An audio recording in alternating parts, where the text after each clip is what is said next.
A record number of new COVID infections, nearly 130,000 across the UK. As the booster rollout continues, there are early signs Omicron is leading to fewer hospitalisations than before. Children are watching what we do much more than they're listening to what we say.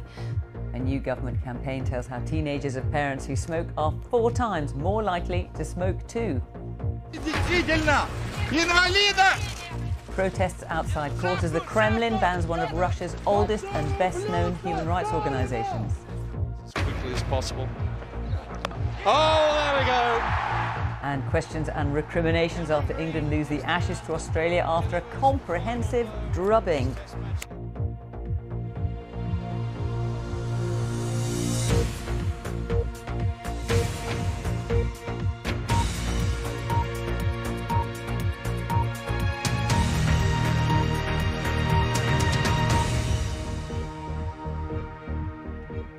Good evening. The government says it will keep under very close review its decision not to bring in further coronavirus restrictions in England as infections rise to a level not seen before in the pandemic. There are restrictions on socialising in the rest of the UK.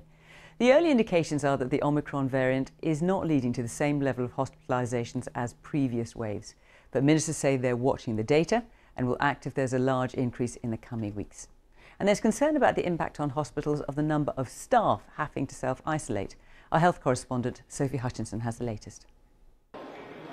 A vaccination centre in Lambeth in London, among the boroughs worst affected by Omicron in the UK.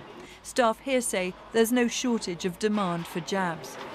I'm a school teacher, I've got to go back, there are 0 mitigations in class and I don't want to get sick, you know, I'm 57 years old, so I'm quite frightened of that, and I don't want to pass it on to my loved ones.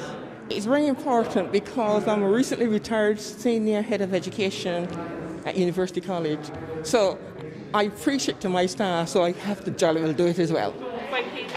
Unlike the rest of the UK, which has increased restrictions, the government in England is relying on vaccinations to get the country through the latest wave of COVID. We do watch very carefully all of the data and we have had some good news that it does seem to be a bit milder in terms of severity. But we do watch the hospitalisations and we do watch the number of people in hospitals all the time. The data the government in England are monitoring in particular are for hospitalisations, which are increasing but are still far from the peaks of previous waves. And in London, which has been worst hit by Omicron, the number of patients in ICU beds at hospitals like this and others are still well below worrying thresholds. And some scientists say the spread of the virus in England seems to be slowing. Cases are still rising. I think suggestions a few days ago that we might have actually peaked, I think was probably not borne out yesterday. But on the other hand, cases aren't increasing as rapidly as they were a week or so ago. I think we can be fairly certain that they're not doubling every couple of days now. But the virus in Wales is now growing exponentially, mirroring what happened over the last few weeks in England. Our rates were quite stable around the 500 per 100,000 mark until a week or 10 days ago. It's now heading towards the 1,000 per 100,000 mark. These data that we published today is just before Christmas. So we still have to watch and see what the Christmas mixing and the New Year mixing is going to produce. Back in England, the decision not to add further restrictions has been described as a lifeline for pubs, bars and clubs by the hospitality sector. It also says allowing people to go out on New Year's Eve signals better times ahead.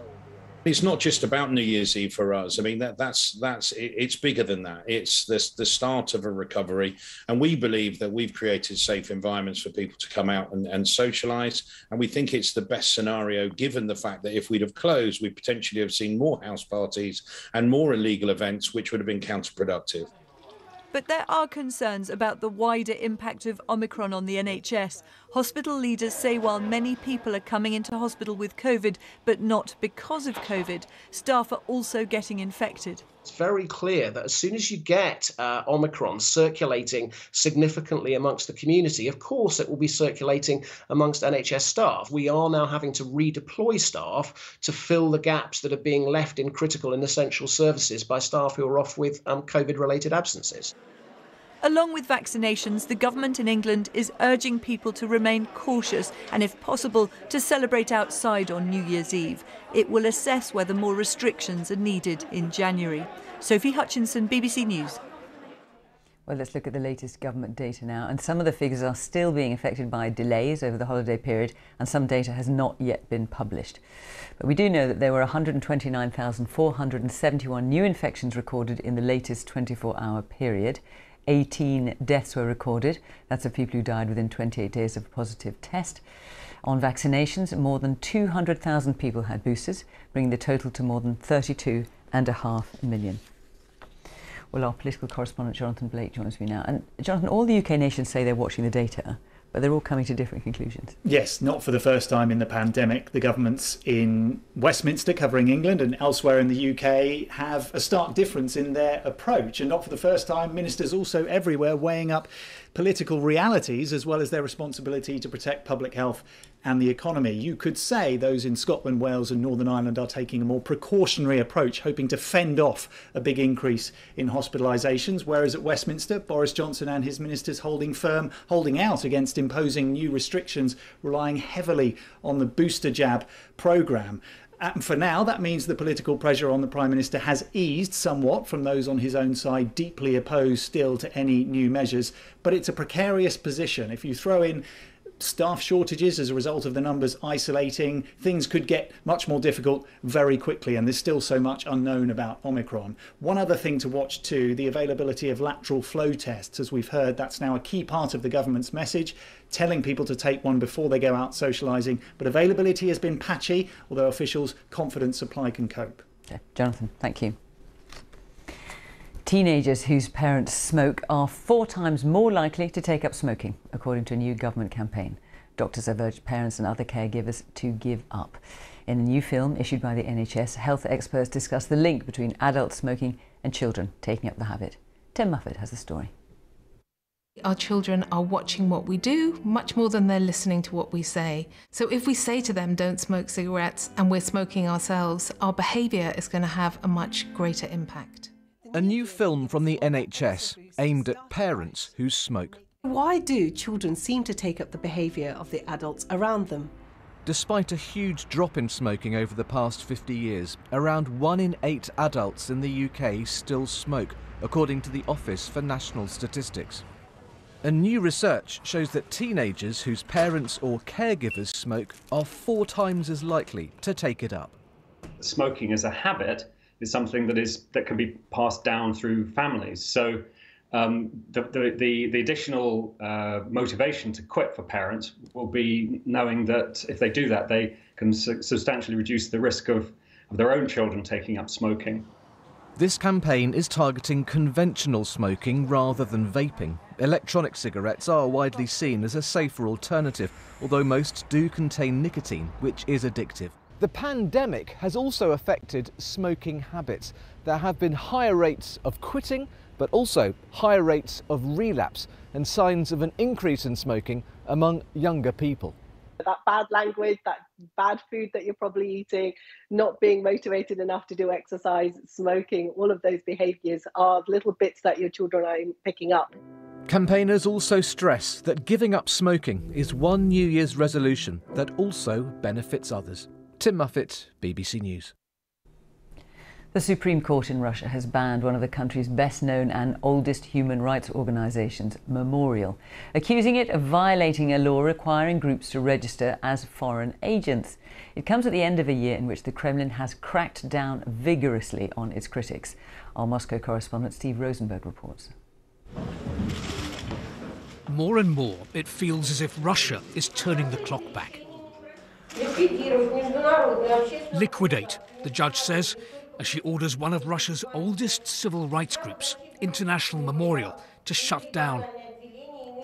The NGO was found to have broken Russia's draconian foreign agents law. Disgraceful decision, the reaction from the gallery. It's 100% political thing. And the substance of this political decision is just one more step from authoritarian regime to totalitarian. For more than 30 years, Memorial has been shining a light on one of the darkest chapters of Russian history, what became known as the Great Terror. It's been painstakingly cataloguing the victims of Joseph Stalin's mass repressions. Up to 20 million Soviet citizens are believed to have been sent to the Gulag, to Stalin's prison camps. Hundreds of thousands were executed. Memorial was set up to keep their memory alive. The founding of Memorial in the late 1980s was a symbol of the Soviet Union opening up and facing up to its past, to the crimes of Joseph Stalin. The shutting down of Memorial is a symbol too of how in Russia today the past is being reshaped, rewritten, and how civil society is under attack. Hurrah! Vladimir Putin has been using history to try to foster patriotism. So he focuses on the glories of Russia's past, like the victory in World War II.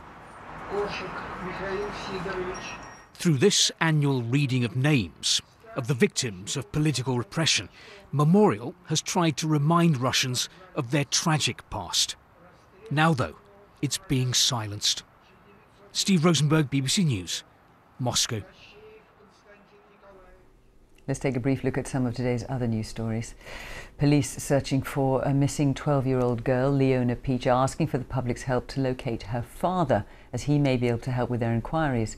Fiona was last seen in the Heel Park area of Newton Abbot at 9:15 in the morning on the 20th of December. Officers believe she may have travelled to Bideford to be with her dad, Billy Peach. Utility company bosses have suggested ways the government could stop household heating and electricity bills rising by big amounts this winter as the wholesale price of gas continues to spike. Representatives of the energy industry met ministers yesterday. Among the ideas was a reduction in VAT on energy bills and a loan from the Treasury to the energy industry. China says its new space station has twice narrowly avoided collisions with satellites operated by the American entrepreneur Elon Musk. The complaints were lodged with the UN's space agency, though the incidents have not yet been independently verified. At least 20 people have died in severe flooding in northeastern Brazil. Heavy rain in the state of Bahia has forced 60,000 people to leave their homes and caused 2 dams to give way. The state's governor has described it as the worst disaster in its history. As a humanitarian crisis in Afghanistan deepens this winter, many families are having to take drastic action to survive.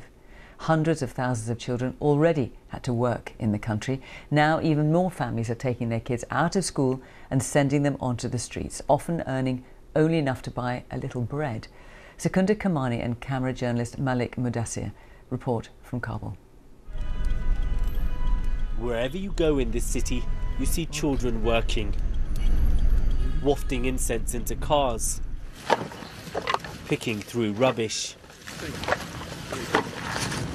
Even when billions were pouring into this country, many children had to help provide for their families. Now, amidst an economic collapse, the number is growing.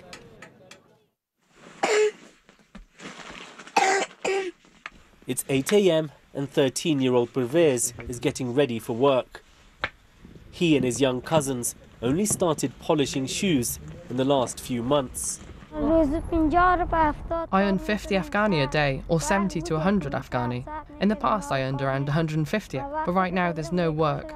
When my dad stopped working, then I stopped going to school to earn some money. Pervez's father spends his day waiting for work as a labourer on the corner of the road. In the past, he earned just enough to get by. I come here every day, but don't even enter an Afghani. I can't even afford a piece of bread for lunch. It's the same for everyone here. Pervez and his cousins walk the streets, sticking together in case other boys start fights with them. Business is slow. I get so sad it hurts my gut when people don't let us shine their shoes. Then we don't even earn enough to buy 2 or 3 pieces of bread. Sometimes we go home empty-handed if we didn't get any work all day. With no customers, the boys take a break at a playground in the centre of Kabul. They still have big dreams for the future. What do you want to do when you're older? Engineer, doctor, pilot, engineer. When school starts again, will you go back to school or will you just carry on working only? If my dad finds work, we will go. If he doesn't... The boys walk past the city's kebab vendors and the displays on Kabul's Flower Street, as well as civil servants demanding unpaid salaries and huge queues outside banks. Have you had lunch today? No. Why? We didn't find any work. So what will you do now? Nothing. We will stay hungry until the evening until we earn some money and can take some bread home. Eventually they buy a single piece of bread to share between them.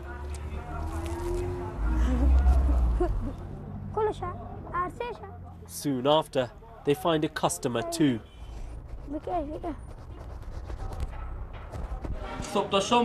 From morning to evening, most of those coming to my shop just want to shine shoes or are begging. Maybe 150 people like that come here every day. The money Pervez earns will help feed his family today. But food prices are rising and the rent is overdue. Are you happy that you're helping your family? Yes, I'm happy. But we should be in school. The good thing about school is that it can help us become something. Sikander Kamani, BBC News, Kabul. Plans to remove around 10,000 so-called love locks from a bridge over the River Wye in Derbyshire have been postponed. The County Council had wanted to take down the padlocks on Weir Bridge in Bakewell to carry out maintenance work, but have now paused the scheme until 2023. Campaigners are pleased, saying it gives them time to decide what to do with the padlocks. Cricket now, and Australia have thrashed England to retain the Ashes at Melbourne. The visitors were all bowled out for only 68 runs in just over 80 minutes, the lowest total in Australia since March 1904. Joe Wilson was watching. What was it on the faces of the Australian players in Melbourne? Delight, of course, but surprise too? Surely even they didn't expect everything this quickly, this easily. Oh, he's got him. There's the comeback from Mitchell. England's latest collapse was a new low. Ben Stokes first man out. Well, the bowling was too good, and Australia have a limitless supply of it. Scott Boland got rid of Joe Root for 28. Now, Boland was selected specifically for this match. He took 6 wickets for 7 runs in England's second innings. Any sense of resistance vanished. 4 noughts in the 68 all-out. Oh, there we go. The final wicket was taken by Cameron Green, 22 years old. A decade of Ashes cricket ahead of him. Who's next for England? Their best players have been a distant second in this series. And no long-term issues will be solved in the next few days, but there are 2 more test matches. You have to have a really strong inner belief to be able to come back, and we need to put some pride back into the badge, and we need to give people back home something to celebrate. There might be a point when Australia grow bored of beating England down under, but don't rely on it. There's no sign of it. Joe Wilson, BBC News. It's been another busy day of action in the Premier League. There were wins for West Ham and Crystal Palace, and Southampton held Spurs to a 1-1 draw. Nesta McGregor reports. The good news for Norwich City is they haven't had to postpone a game due to a COVID outbreak. The bad news for Norwich City is they haven't had to postpone a game due to a COVID outbreak. Thrashed 5-0 by Arsenal on Boxing Day, they were 1-0 down to Crystal Palace after just 8 minutes. Odsonne Edouard from the penalty spot. Jean-Philippe Mateta made it 2-0. Then 4 minutes later, Jeffrey Schlupp, same corner, it was 3. There were no goals in the second half, but Norwich stay rooted to the foot of the table. The good or bad news, they play again in 4 days' time. Elsewhere, West Ham went behind at Watford, It's Dennis! but were 4-1 winners. This effort from Said Benrahma proved to be the winning goal. David Moyes' side, a lofty 5th in the table. 1 place behind West Ham, Tottenham could only draw 1-1 with Southampton. Saints skipper James Ward-Prowse opened the scoring. Then Harry Kane from the penalty spot made it even. The festive period continuing to produce a plethora of goals. Nesta McGregor, BBC News. And that's it. There's more throughout the evening on the BBC News channel. We're back with the late news at 10. Now on BBC One, it's time for the news where you are. Bye-bye.